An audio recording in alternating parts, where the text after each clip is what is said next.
আসসালামু আলাইকুম। হ্যালো বন্ধুরা, আমি আব্দুর রহমান এবং আমার সাথে আছেন, আজকে সঙ্গ দিচ্ছেন আমার ছোট ভাই পরিমল। আমরা একসাথে আজকে দিয়াবাড়িতে অবস্থান করছি। এখানকার বিষয়বস্তু সবকিছু আপনাদেরকে ঘুরে ঘুরে দেখাবো এবং আজকে এই বিনোদনটা কতটুকু হচ্ছে সবাইকে যেন উপভোগ করতে পারে সে বিষয় নিয়ে আলোচনা করব। হ্যাঁ, আপনারা সঙ্গেই থাকেন এবং আছেন আমাদের সাথে। এটা হচ্ছে রাজধানী ঢাকার উত্তরের প্রান্তে অবস্থিত দিয়াবাড়ি এলাকাটি এখন রাজধানীবাসীর একটি জনপ্রিয় বিনোদন কেন্দ্র হিসেবে পরিচিত। হ্যাঁ, সবুজের সমারোহ, হালকা বাতাস, খোলা প্রকৃতি পরিবেশে নানা বিনোদনের সুবিধা এক শহরে কোলাহল থেকে দূরে শান্তি খোঁজার একটি আদর্শ স্থান করে তুলছে। হ্যাঁ, দিয়াবাড়ি অবস্থিত উত্তরা ৩ নম্বর সেক্টরের পাশেই মেট্রো রেলের কাছাকাছি সহজে যাতায়াত করতে পারেন। সপ্তাহে প্রতিদিনই এখানে নিদর্শন অনুযায়ী কিছু ভিড়, মেট্রো রেল, বাস, রিক্সা বা ব্যক্তিগত গাড়িতেও সহজেই আসতে পারবেন। এখানে কিছু আছে, যেমন হচ্ছে নৌকা ভ্রমণ, মেলার মাঠ, খাবারের দোকান, ফটো স্টপ এবং খোলা প্রকৃতি, বাচ্চাদের খেলার জন্য বিভিন্ন জায়গা, শিশুদের পর্যটনের অভিজ্ঞতা। হ্যাঁ, এখানে অনেক কিছুই মোটামুটি আমরা দেখতে পাই যে এখানে অনেক লোকজনই আসে এবং ভিড় জমান, সকলে এখানে আসে উপভোগ করেন, আনন্দ করেন। হ্যাঁ, এখানে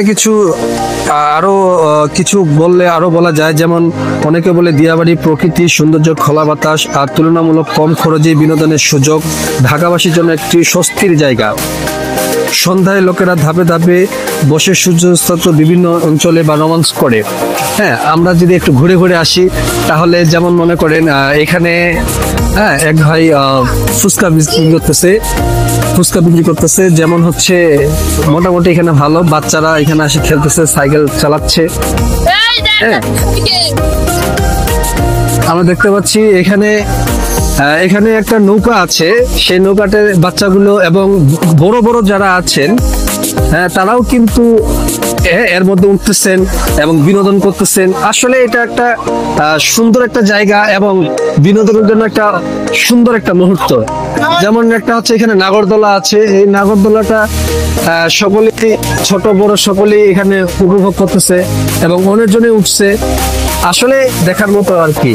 তারপর এখানে বাচ্চাদের জন্য এখানে ঘোরার ব্যবস্থা আছে। হ্যাঁ, বাচ্চারা আবার হেঁটে করে উঠে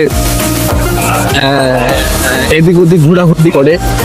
আপনারা দেখতে পাচ্ছেন এখানে একটা ঘোড়া। হ্যাঁ, ঘোড়াটার পাশে আবার একটা ছোট বাচ্চাও দেখা যাচ্ছে। হ্যাঁ, আমরা একটু কথা বলি ওই ভাইয়ের সাথে। ভাই, এই ঘোড়াটার বয়স কত? এই ছোটটার 4 মাস।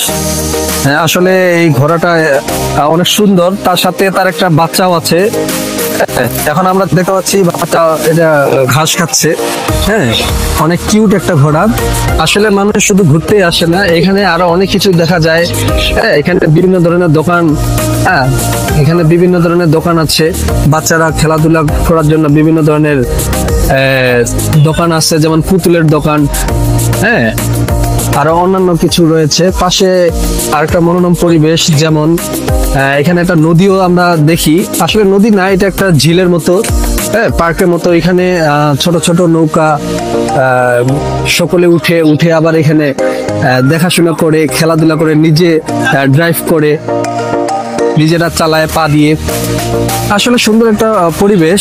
আমরা এখানে দেখতে পাচ্ছি যে অনেক মানুষ এখানে প্রতিনিয়ত আসে, ভিড় করে এখানে সময় কাটায়। এই বিকালের সময়টা আসলে প্রকৃতির যে একটা সৌন্দর্য, হ্যাঁ, সেটা এখানে সকলে আসলে তা বুঝতে পারে এবং দেখে। হ্যালো ভিউয়ার্স, আজকে এ পর্যন্তই। আপনারা এতক্ষণ আমাদের সঙ্গে ছিলেন, এজন্য আপনাদের সকলকে অসংখ্য ধন্যবাদ। আবারও দেখা হবে নেক্সট ব্লগে। ততক্ষণ পর্যন্ত আপনারা সকলে ভালো থাকবেন, সুস্থ থাকবেন, এই কামনা।